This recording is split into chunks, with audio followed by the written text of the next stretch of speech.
Greetings, ladies and gentlemen. Welcome to the Crimson Wrestling Federation. I am commentator Havoc, the voice of the Crimson Wrestling Federation. On your left is the Crimson Reaper. On your right is the Crimson Blaze. So you have to understand why it's so disgusting that they would put a logo on the ladder. Let me give you some context. WrestleMania 17, 2001, the peak of the wrestling industry. On that night, Jeff Hardy, Matt Hardy, the Dudley Boys, Devon, Bubba Ray, Edge and Christian redefined what ladder matches were in wrestling. Like, how old was I in 2001? I think I was 6. I was 6 years old. I was 7.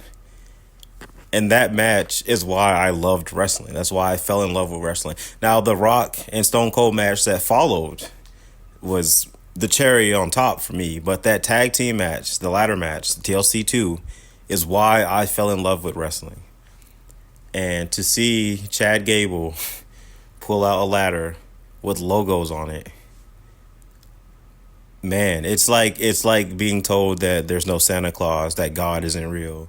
Like, imagine tomorrow, right? Like, anytime that you think about a memory from your childhood, there's a fucking logo in the middle of it of some corporate entity. And that's what it's been reduced to every time you think about it. Your favorite lullaby from your whatever, there's a corporate sponsor on it now. Imagine you pull out your college diploma or your high school degree or whatever, and there's a Pizza Hut logo on it. Hey, Pizza Hut sponsored this graduation. What the fuck are we doing? Or you get married. Imagine you get married, and on your marriage license, you got sponsored by AutoZone. They sponsored your wedding, and they get to put their logo on your certificate. How, like, what's the line here? Like, why not?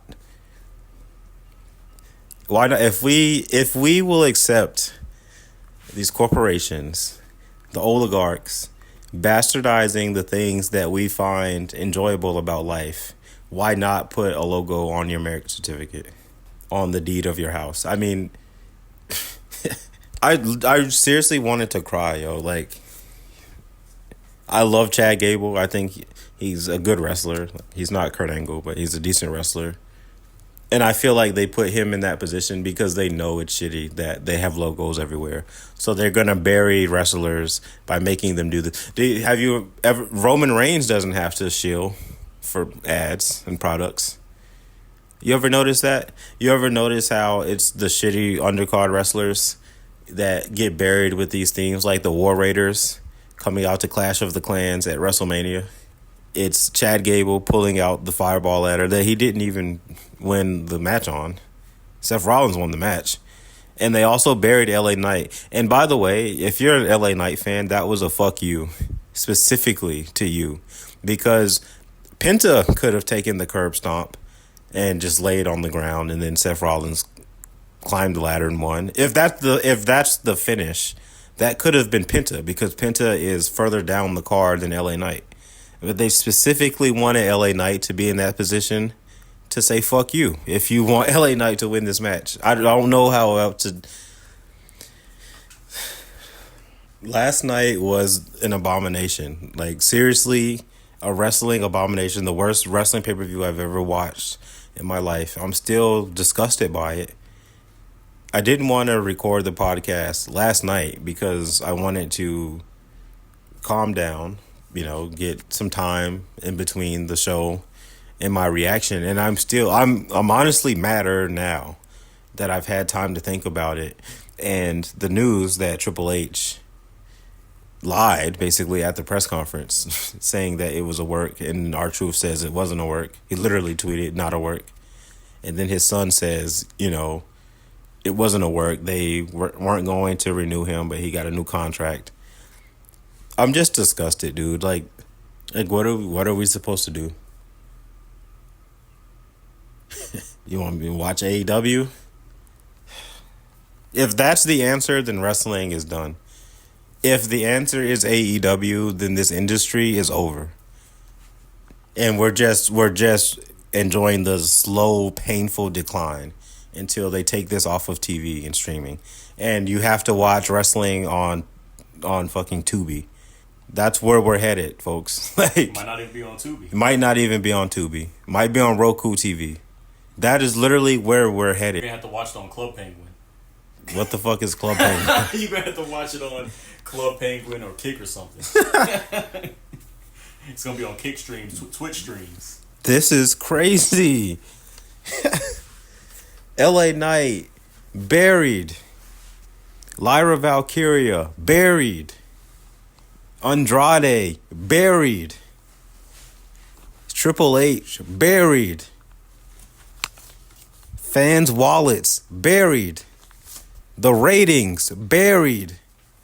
Netflix executives, buried. This has been a disaster, Well, man. Netflix executives they buried themselves. I don't know. I'm not gonna lie, they were idiots for taking that deal. What were they thinking? What were they? $5 billion for this BS.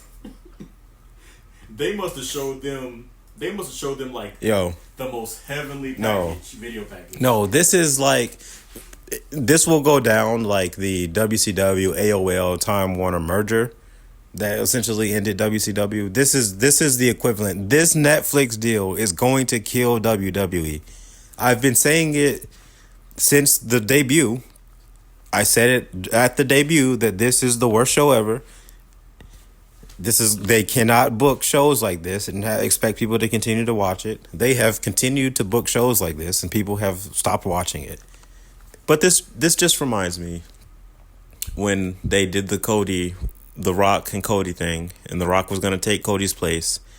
I said at the time, this has to be a work because this isn't what this company does. This company doesn't make WCW type of booking errors. That's why they're WWE.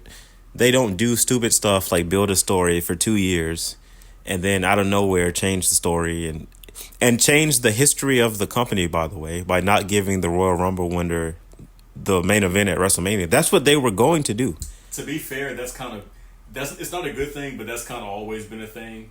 If you remember, like even Vince McMahon was doing this. If you remember, like in 2011, 2012, Sheamus won the Royal Rumble. He did main event. Okay, no, that's different. He got a title match at WrestleMania. Yeah. They were saying that the title match was going to be at Elimination Chamber, like not at WrestleMania at all. That's what they were saying. Oh God. That's what they were going to do. Mm-hmm. So not like start the show at WrestleMania or not at WrestleMania at all. Which the Royal Rumble winner gets a title match at WrestleMania. It's established that sometimes it's not the main event. But it is at WrestleMania. And TKO was not going to do it at WrestleMania. So they were going to break 40 years of tradition on a whim for The Rock. And at the time, I said, this doesn't seem like a WWE type of thing. Like, if this is the way they operate now, then this company won't last 10 years. And that is the way the company operates. And the company will not last 10 years. By 2035, wrestling will be extremely difficult to find. It will be extremely niche. You'll need to know people that know people to know where to watch wrestling. They're going to get this taken off of TV. The ratings are going to fall through the roof, and no network, no streaming platform is going to touch wrestling because WWE is going to set the bar so low. I don't know what else to say, man. Like, sad times. Havoc, take it away. For more of the Crimson Brothers, follow the Crimson Wrestling Federation today. I'm commentator Havoc, the voice of the Crimson Wrestling Federation. And you can see the calls I've made in the Crimson Wrestling Federation, in the comic Crimson Wrestling Game, Story of Malice, in the description below.